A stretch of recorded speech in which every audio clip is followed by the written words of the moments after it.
Hi friends, welcome to Angel's Care. In the video la Rayalaseema Uggani and Mirchi Bajji combination பார்க்கலாம். Video பார்க்கிறதுக்கு முன்னாடி Angel's Care channel subscribe பண்ணிக்கோங்க. அப்படியே பக்கத்துல இருக்கிற bell icon click பண்ணிக்கோங்க for latest updates. உக்கானிக்கு தேவையான மசாலா ரெடி பண்ணிக்கலாம். ஒரு கைப்பிடி அளவு கொப்பரை தேங்காய் ஸ்மால் பீசஸாக கட் பண்ணி எடுத்துக்கோங்க. ஒரு கைப்பிடி அளவு ஒடிச்சக்கல்ல எடுத்து போட்டுக்கலாம்.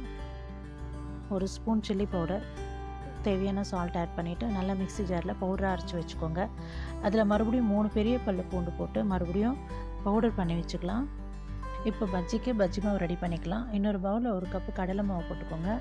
2 டேபிள் ஸ்பூன் அரிசி மாவு போட்டுக்கோங்க. அப்போ தான் நல்லா முறுமுறுன்னு வரும் பஜ்ஜி. பெருங்காயம் கொஞ்சம் ஆட் பண்ணிக்கோங்க. சீரகம், தேவையான சால்ட் ஆட் பண்ணிவிட்டு கொஞ்சம் கொஞ்சமாக வாட்டர் ஆட் பண்ணிவிட்டு மிக்ஸ் பண்ணிகிட்டே வாங்க. கட்டியாக இருக்கக்கூடாது, அதே மாதிரி வாட்டரியாகவும் இருக்கக்கூடாது, பஜ்ஜி சரியாக வராது. உக்கானி ப்ரிப்ரேஷன் பார்க்கலாம். ஒரு பாத்திரத்தில் தேவையான ஆயில் போட்டுக்கலாம்.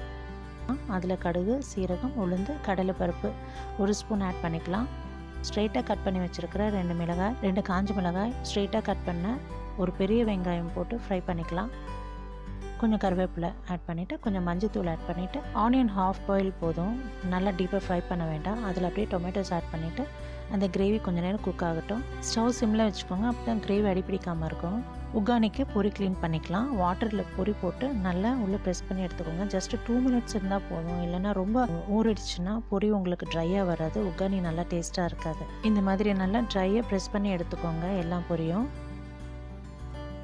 ரெடி பண்ணி வச்சுருக்கிற கிரேவியில் க்ளீன் பண்ணி வச்சுருக்கிற பொரியை ஆட் பண்ணிக்கலாம். நல்லா மிக்ஸ் பண்ணிக்கோங்க. ப்ரிப்பேர் பண்ணி வச்சுருக்கோம் உக்கானி மசாலா, அதையே நான் 3 டேபிள் ஸ்பூன் போட்டுக்கிறேன். இதில் நான் எக்ஸ்ட்ரா சால்ட் எதுவும் ஆட் பண்ணலை, இதுவே போதுமானதாக இருக்கும். ஸோ இதை வந்து நல்லா போட்டு ஒரு 1 மினிட் நல்லா கிளறி விட்டுருக்கோங்க. கிளறி விட்டதுக்கப்புறமா கொத்தமல்லி கொஞ்சம் தூவி விட்டுக்கோங்க. அருமையான Rayalaseema உக்கானி ready.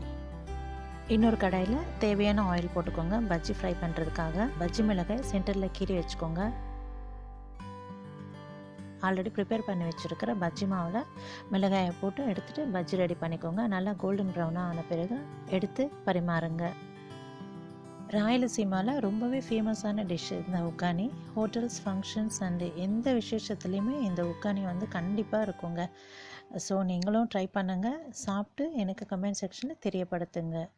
உக்கானி and mirchi bajji delicious combination food. நீங்கள் எனக்கு கண்டிப்பாக கமெண்ட் செக்ஷனில் தெரியப்படுத்துங்க. லைக் பண்ணுங்கள் அண்ட் உங்கள் ஃப்ரெண்ட்ஸுக்கு ஷேர் பண்ணுங்கள். இது வரைக்கும் ஏஞ்சல்ஸ் கேர் சேனல் சப்ஸ்கிரைப் பண்ணாமல் இருந்தீங்கன்னா கண்டிப்பாக சப்ஸ்கிரைப் பண்ணிக்கோங்க. அப்போ தான் நெக்ஸ்ட்டு அப்லோட் பண்ணுற health and beauty tips notification உங்கள் மொபைலுக்கு வந்து சேரும். நெக்ஸ்ட் இன்னொரு வீடியோவில் உங்களை பார்க்குறேன். பாய் ஃப்ரெண்ட்ஸ், தேங்க்ஸ் ஃபார் வாட்சிங்.